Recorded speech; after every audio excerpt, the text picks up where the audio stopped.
नमस्कार, न्यूज मंच देख रहे हैं आप और मैं हूं विशाल वैभव।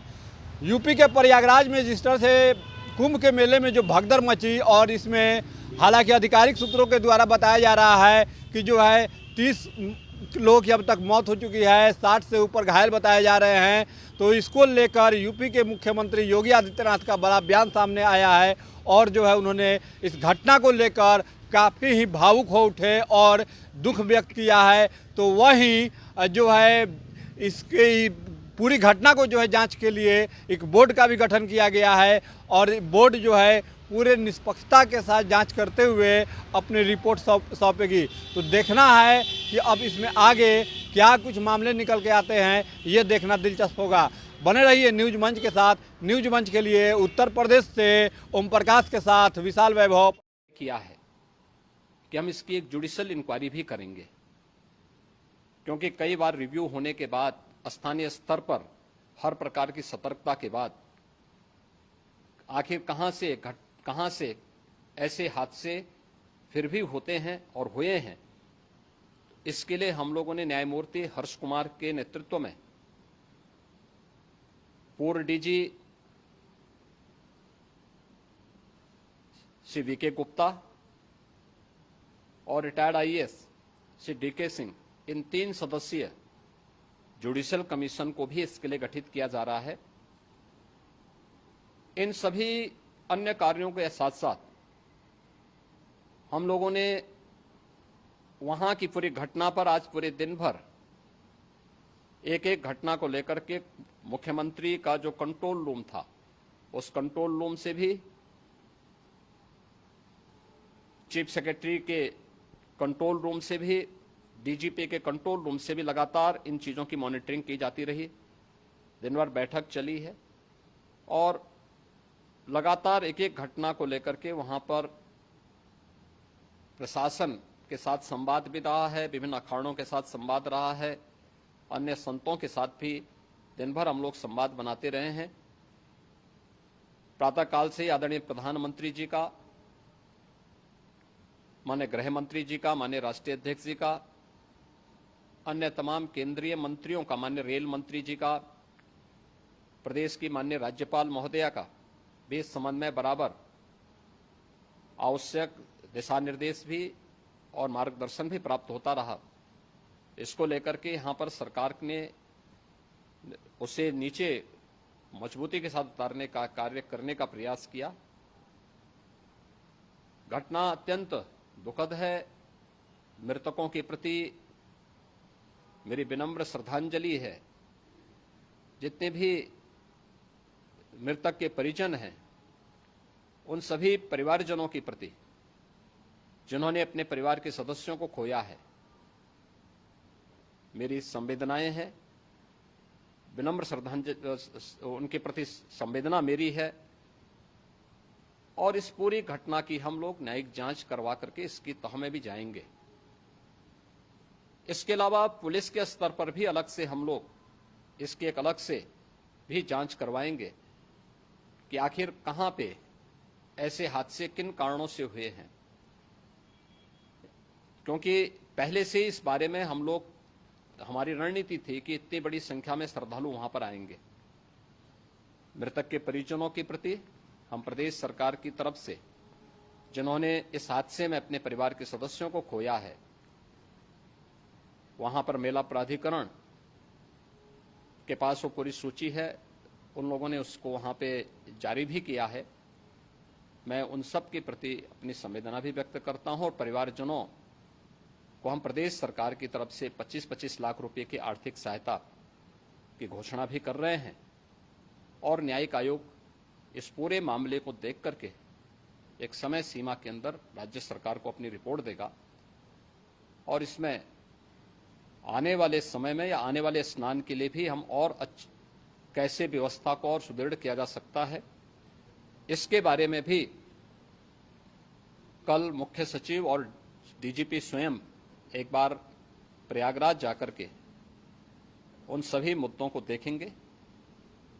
आवश्यकता पड़ती है तो फिर इसमें, यद्यपि आज प्रदेश सरकार के तमाम वरिष्ठ अधिकारियों को हम लोगों ने अलग अलग स्थानों पर वहां लगाया गया था और वे सभी पूरी तत्परता के साथ प्रमुख सचिव नगर विकास वहीं थे, पीडब्ल्यूडी के प्रमुख सचिव भी वहीं पे थे, पावर कारपोरेशन के चेयरमैन भी वहीं पे मौजूद थे, जिन एक एक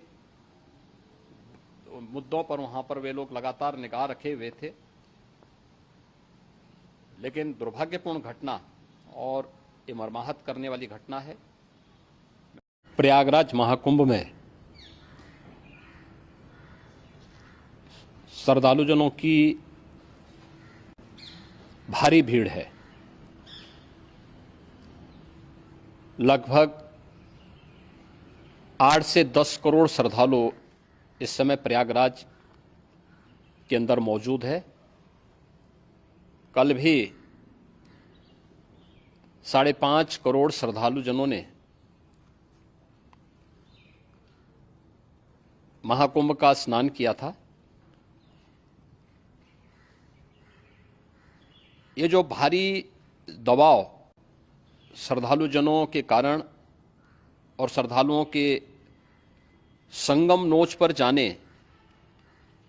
के कारण वहां पर एक बना हुआ है, लेकिन पूरा प्रशासन मौके पे वहां मौजूद है।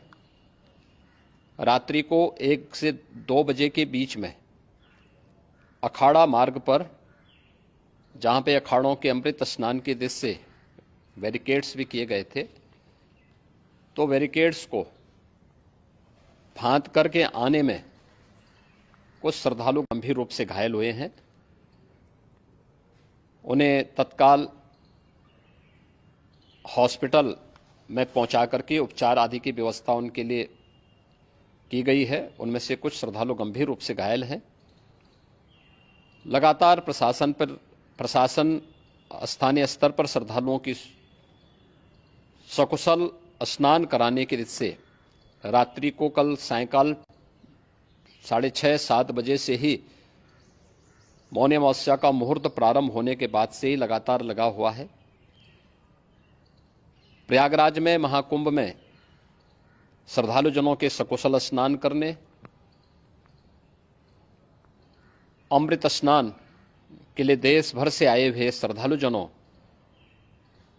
की व्यवस्था के लिए, उनके कुशल क्षेम के लिए आदरणीय प्रधानमंत्री जी का प्रातःकाल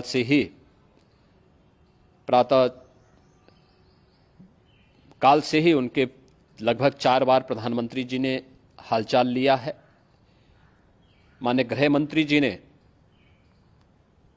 माननीय राष्ट्रीय अध्यक्ष भारतीय जनता पार्टी श्री जेपी नड्डा जी ने, माननीय गृह मंत्री श्री अमित शाह जी ने भी, और प्रदेश की माननीय राज्यपाल श्रीमती आनंदीबेन पटेल जी ने भी लगातार जानकारी लेकर के सभी के कुशल क्षेम और सकुशल स्नान कराने के बारे में निरंतर रिपोर्ट ले रहे हैं। हम लोगों की प्रातःकाल से ही श्रद्धालुजन जो भी आए हैं वे स्नान कर सकें, इसके लिए यहाँ पे उच्च स्तरीय बैठक भी चल रही है, जिसमें मुख्य सचिव भी हैं, डीजीपी हैं, प्रमुख सचिव गृह हैं, मुख्यमंत्री कार्यालय के अपर मुख्य सचिव के साथ साथ एडीजी लॉ एंड ऑर्डर के साथ साथ अन्य वरिष्ठ अधिकारीगण मौजूद हैं। प्रयागराज में हालात वर्तमान में नियंत्रण में हैं, लेकिन भीड़ का दबाव बहुत बना हुआ है। अखाड़ा परिषद से जुड़े हुए पदाधिकारियों के साथ मैंने स्वयं भी बातचीत की है। आचार्य महामंडलेश्वरों से भी, पूज्य संतों के साथ भी मेरी बातचीत हुई है, और पूज्य संतों ने बड़ी ही विनम्रता के साथ इस बात को कहा है कि नहीं, श्रद्धालु जन पहले स्नान करेंगे और फिर जब उनका दबाव कुछ कम होगा और वे सकुशल वहां से निकल जाएंगे, तब हम लोग स्नान करने के लिए संगम की तरफ जाएंगे। अभी पहले श्रद्धालु जनों को, चूंकि देश भर से आए हैं, तो इसके लिए उन्हें सभी अखाड़े इसके लिए सहमत हैं और सभी लोग इस व्यवस्था के साथ जुड़े हुए हैं। लगातार इस दिशा में हम लोगों का प्रयास है कि जो अब तक प्रातःकाल से ही आपने देखा होगा, कल मैंने बताया कि कल लगभग 5.5 करोड़ श्रद्धालु कल महाकुंभ का स्नान किए हैं, और आज प्रातःकाल तक लगभग 8:30 बजे तक 3 करोड़ से अधिक श्रद्धालु स्नान कर चुके हैं, और ये लगातार जारी है। लेकिन संगम नोच पर, अखाड़ा मार्ग पर नागवासुकी मार्ग पर लगातार दबाव बना हुआ है और वहां पर श्रद्धालु जनों की सुविधा के लिए भी हर प्रकार की वहां पर प्रशासन पूरी मुस्तैदी के साथ लगा हुआ है। और इसीलिए मेरी अपील है पूरे प्रदेशवासियों से, पूरे देशवासियों से और सभी श्रद्धालुओं से भी, सभी पूज्य संतों से भी कि अफवाह पर कोई ध्यान न दें, संयम से काम लें। यह सब आयोजन सभी लोगों का है। प्रशासन उनकी सेवा के लिए पूरी तत्परता के साथ लगा हुआ है। केंद्र और राज्य सरकार पूरी मजबूती के साथ वहां पर हर प्रकार का सहयोग करने के लिए तत्पर है। लेकिन कोई किसी अफवाह पे ध्यान न दें। कोई भी व्यक्ति नकारात्मक अफवाह फैलाने का प्रयास करेगा, उस प्रकार से नुकसान हो